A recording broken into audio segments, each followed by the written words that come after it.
Halo Sobat Doran, kembali lagi dengan saya Cakson. Kali ini saya akan membahas sebuah drone terbaru dari DJI, yaitu penerusnya Mini 3 Pro yang sangat laris di pasaran kemarin. Nah, sekarang sudah ada di depan saya drone Mini 4 Pro, yang dimana ini sudah banyak membawa perubahan signifikan dari seri sebelumnya Mini 3 Pro. Yang pertama, dari remote-nya dia sudah baru, dia sudah pakai generasi Ofusion 4, yang dimana remote-nya upgrade ya, satu level jadi RC2. Kemudian dari segi drone-nya sendiri ada banyak sekali perubahan, nanti kita akan bahas satu persatu dan kita akan nanti coba menerbangkan dan melihat hasil footage-nya di luar ya. Nah, buat yang penasaran sama DJI Mini 4 Pro ini, tonton videonya sampai selesai ya.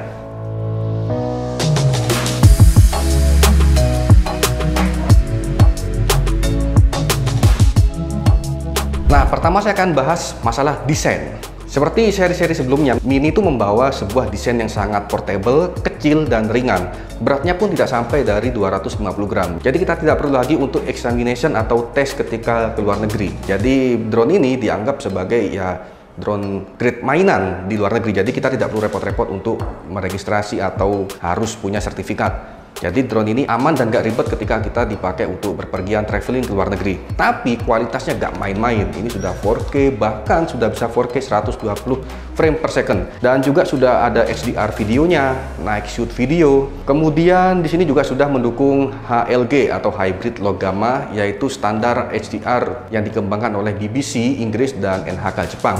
Dan drone ini juga sudah memiliki 360 derajat omnidirectional sensor anti tabraknya ya. Jadi kita mau ke depan, belakang, atas bawah aman.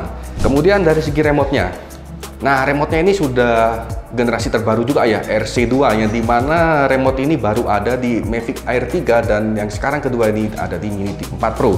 Remote ini ada banyak kali perubahan dari generasi sebelumnya RC1, dan di remote RC2 ini sudah ada antena luar. Jadi kita bisa lebih jauh lagi jangkauannya dan bisa lebih kuat lagi penetrasi sinyalnya.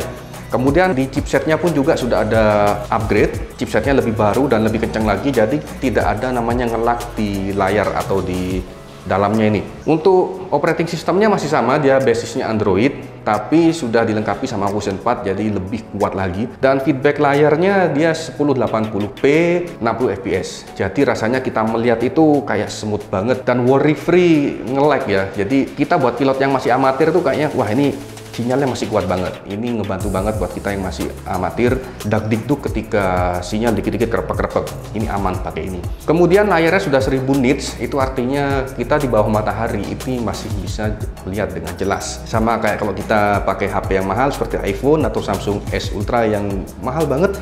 Nah, ini kita melihat di bawah matahari sangat masih terlihat jelas dan layarnya pun juga responsif. Oke, sekarang kita akan buka drone-nya seperti apa penampakannya.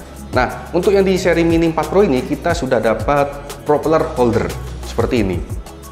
Nah, jadi dia untuk melindungi baling-baling agar tidak ya berserakan kemana-mana ketika kita masukin ke dalam tas. Kebetulan yang kita bahas ini adalah seri basic ya, Mini 4 Pro Basic RC2. Jadi yang didapat adalah remote yang sudah ada layarnya, kemudian drone-nya. Untuk seri drone sekarang ini kita tidak dapat chargernya, jadi kita harus pakai charger HP kita. Nah, untuk remote-nya ini disarankan tidak ngecas pakai kepala charger yang lebih dari 33 watt ke atas. Kalau remote-nya nih paling enggak ya 10 sampai 20 watt ke bawah ya. Ya kalau drone-nya ini kita bisa support sampai 100 watt. Jadi kalau kita punya fast charging 100 watt kita bisa pakai buat ngecas baterai ini biar lebih cepat lagi. Kemudian kita dapat kabel USB C to C, ini untuk USB PD ya, power delivery untuk fast charging. Kemudian kita dapat satu obeng. Kemudian kita dapat ini dua pair baling-baling ya, satu pair baling-baling. Jadi baling-baling A dan baling-baling B. Kemudian kita dapat manual book di sini. Jangan lupa kita harus baca agar kita tahu apa saja yang disarankan dan tidak disarankan oleh si manufakturnya ini. Oke, langsung kita buka aja si Mini 4 Pro. Mau basic mau yang combo sama saja, jadi cuma beda di paket kelengkapannya aja. Kalau yang combo kita dapat tas, kalau basic ya cuma dapat ini aja. Kalau di combo nanti kita bisa dapat charger hub. Charger hub tuh kita bisa ngecas 3 baterai bergandengan ya. Oke, ini dia tampak depannya, tampak sampingnya. Kita buka.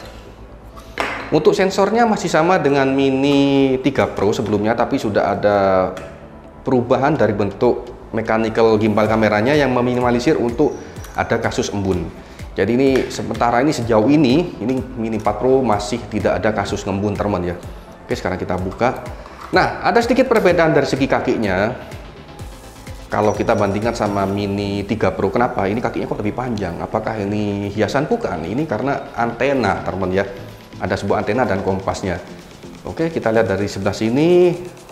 Sensornya pun diperbarui dari sebelah sini teman ya. Kalau yang Mini 3 Pro kan dia nempel di sini depan belakang. Nah, ini di belakang sensornya. Depannya juga ada sensor. Kemudian di bawah ada auxiliary light ya, lampu LED buat menstabilkan hovering ketika kita dapat GPS atau ketika kita terbangnya di low light malam hari. Ini bisa on off otomatis atau on off-nya manual dari kita yang hidupin. Dan juga ada infrarednya juga di sini untuk hover lebih stabil ketika nggak dapat GPS. Untuk baling-balingnya kita tidak bisa menggunakan Mini 3 Pro karena baling-balingnya beda diameter untuk skrupnya. Jadi kalau Mini 4 Pro yang Mini 4 Pro. Nah, untuk baterainya yang unik nih. Baterai Mini 4 Pro itu bisa pakai baterainya Mini 3 Pro. Atau kita juga bisa pakai sama-sama baterai plusnya. Untuk durasi terbangnya, yang baterai reguler ini 35 menit. Kalau kita pakai baterai plus itu bisa sampai 45 menit. Tapi Mini 3 Pro itu nggak bisa pakai baterainya si Mini 4 Pro karena voltasenya lebih kecil. Tapi si Mini 4 Pro ini bisa pakai baterainya Mini 3 Pro. Nah, jadi kalau kita mau pakai baterainya Mini 3 Pro itu bisa ke sini, tapi Mini 3 Pro nggak bisa pakai baterainya ini karena lebih voltasenya lebih kecil sedikit. Khawatirnya ketika kita ada angin atau pilotnya terlalu banyak manuver, itu ketika membutuhkan banyak RPM, takutnya baterai nggak kuat. Jadi kalau untuk Mini 4 Pro saya sarankan kalian bisa pakai baterai plusnya, atau kalau darurat kalian punya Mini 3 Pro kalian bisa pakaikan ke sini. Nah, buat yang penasaran sama hasil dari DJI Mini 4 Pro ini, langsung aja kita tes terbang di luar. Saya akan menunjukkan bagaimana impresinya dan juga hasilnya. Oke guys, sekarang kita akan coba si Mini 4 Pro ini di luar, bagaimana impresi penerbangannya dan bagaimana hasil footage-nya. Langsung aja kita hidupkan dulu. Nah, ini meskipun sekarang jam berapa ya? Jam 12:30 siang, ini panas banget dan terik banget. Ini masih bisa melihat clear ya remote layarnya karena sudah 1000 nits teman. Bahkan saya pakai kacamata pun, kacamata ND gelap ini masih terlihat jelas. Sebelum terbang kita setting dulu RTH-nya, safety-nya.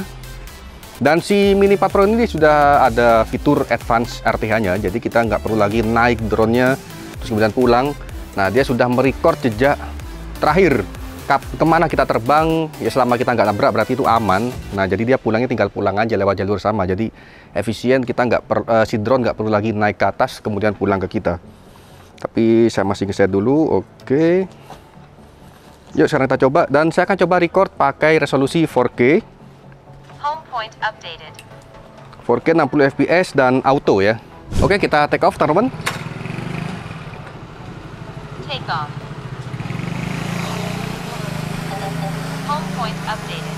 Dan ini bunyinya sangat-sangat silent ya. Bisa mungkin suaranya saya deketin mic-nya ya. Ini silent. Dan sensornya bekerja ketika dia take off. Oke, sekarang kita akan coba terbangkan.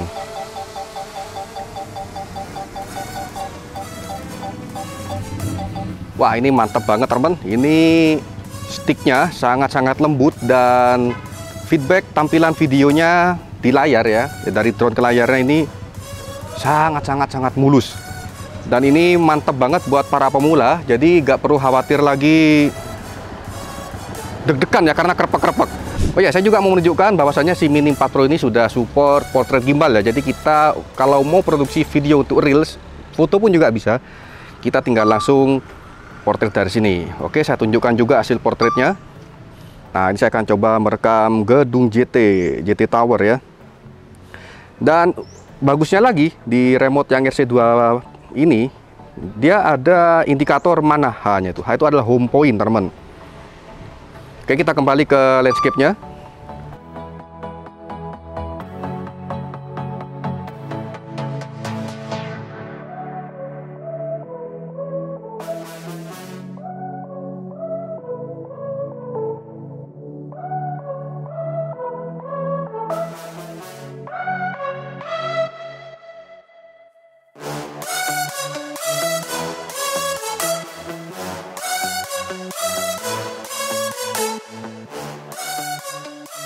Nah, itu dia hasil dari review DJI Mini 4 Pro. Nah, buat kalian yang pengen punya drone ini, silahkan kalian bisa beli di Duran Gadget. Drone ini tentunya sangat worth it banget karena ada peningkatan signifikan dari generasi sebelumnya Mini 3 Pro.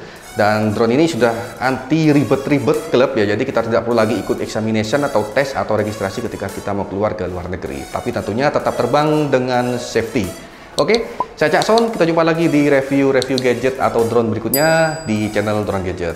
See you!